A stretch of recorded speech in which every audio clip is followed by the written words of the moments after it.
स्थानिक स्वराज्य संस्थांच्या विधान परिषदेच्या निवडणुका आता होणार आहेत आणि या निवडणुकांसाठी जागा वाटप जे ते निश्चित झालेलं आहे। महाविकास आघाडीचं जागा वाटप निश्चित झालेलं आहे। कोणत्या पक्षाच्या वाट्याला किती जागा आल्यात हे आपण समजून घेणार आहोत। तत्पूर्वी आपण पाहतोय ज्या निवडणुका आहेत विधान परिषदेच्या त्या एकूण 17 जागेसाठी ही निवडणूक जी ती पार पडणार आहे आणि या 17 जागेसाठी एकूण 15 जागेवरती महाविकास आघाडीतील पक्षाचं एकमत झाल्याचं पाहायला मिळत आहे। उर्वरित ज्या 2 जागा आहेत त्या 2 जागांवरती अद्यापही एकमत होणं बाकी आहे आणि त्यामुळे 15 जागांवरती एकमत झाल्यानं 15 जागा अखेर जाहीर करण्यात आलेल्या आहेत। काँग्रेसचे प्रदेशाध्यक्ष हर्षवर्धन सकपाळ यांनी या महाविकास आघाडीच्या जागा वाटपाचा फॉर्म्युला जाहीर केला आहे। आज महाविकास आघाडीच्या नेत्यांची यशवंतराव चव्हाण येथे बैठक जी ती पार पडली आणि या बैठकीनंतर हर्षवर्धन सकपाळ यांनी महाविकास आघाडीचा जागा वाटपाचा फॉर्म्युला हा जाहीर केलेला आहे।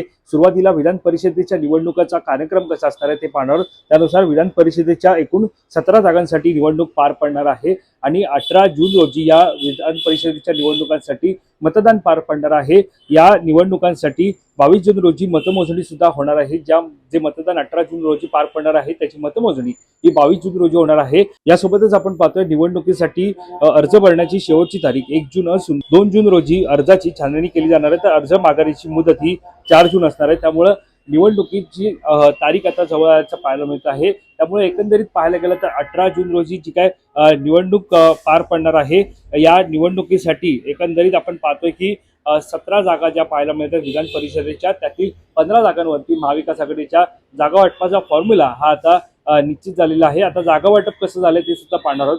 तर महाविकास आघाडीमध्ये काँग्रेस सर्वाधिक जागा या निवडणुकीमध्ये लढवणार आहे। त्यानुसार 8 जागांवरती काँग्रेस निवडणूक लढवणार आहे। त्यानंतर शिवसेना उद्धव बाळासाहेब ठाकरे पक्ष हा 4 जागांवरती निवडणूक लढवणार आहे आणि त्यानंतर राष्ट्रवादी काँग्रेस शरदचंद्र पवार पक्ष हा एकूण 3 जागांवरती निवडणूक लढवणार आहे। त्यामुळे एकंदरीत 15 जागांचा जर फॉर्म्युला ठरला पाहिला तर यामध्ये एकंदरीत काँग्रेस सर्वाधिक जागा निवडणूक लढवताना पाहायला मिळत आहे। हर्षवर्धन सकपाळ यांनी या संदर्भातली माहिती दिलेली आहे। आता या जागा कोणत्या त्या सुद्धा आपण पाहणार आहोत। काँग्रेसच्या वाट्याला शिवसेना उद्धव बाळासाहेब ठाकरे पक्षाच्या वाट्याला आणि राष्ट्रवादी काँग्रेस शरदचंद्र पवार पक्षाच्या वाट्याला किती जागा आल्यात त्या सुद्धा आपण पाहिल्या। आता त्या जागा कोणत्या त्या पाहणार आहोत। त्यानुसार आपण पाहतोय काँग्रेस ही एकूण 8 जागांवरती निवडणूक लढवणार आहे। यामध्ये चंद्रपूर, यवतमाळ, भंडारा गोंदिया, अमरावती, अहिल्यानगर, सोलापूर, धाराशिव, बीड आणि लातूर यासह एकूण पोटनिवडणूक ही नागपूरची असणार आहे। त्यामुळे एकंदरीत 8 जागांवरती काँग्रेस ही निवडणूक लढवणार आहे।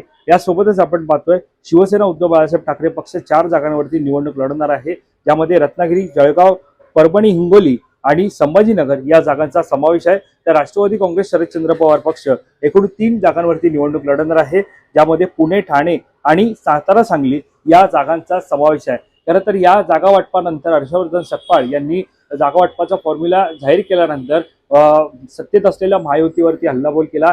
भाजपचं जे काही घोडेबाजार आहे त्या विरोधामध्ये ही निवडणूक महाविकास आघाडी लढवणार आहे।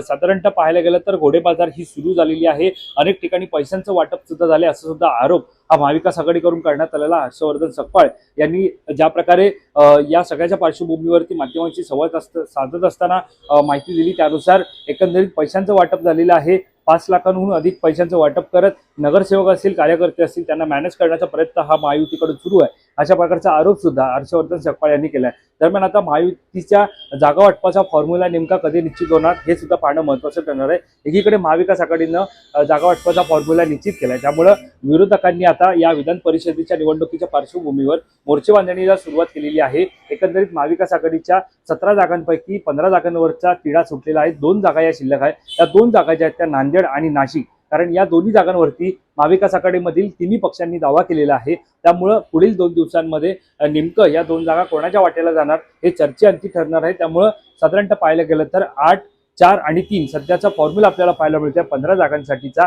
हा आता निश्चित झालेला आहे। उर्वरित ज्या 17 पैकी 2 जागा ज्या शिल्लक आहेत त्या जागांवरती नेमकं कोण निवडणूक लढवणार हे पाहणं महत्त्वाचं ठरणार आहे। त्यामुळे या सगळ्या घडामोडींवरती आपलं लक्ष असणारच आहे। या संदर्भातली अधिकची माहिती जाणून घेण्यासाठी तुम्ही माय महानगर लाईव्हला सबस्क्राईब करायला विसरू नका। कॅमेरा पर्सन अवधेश कोरीसह वैभव पाटील, मुंबई।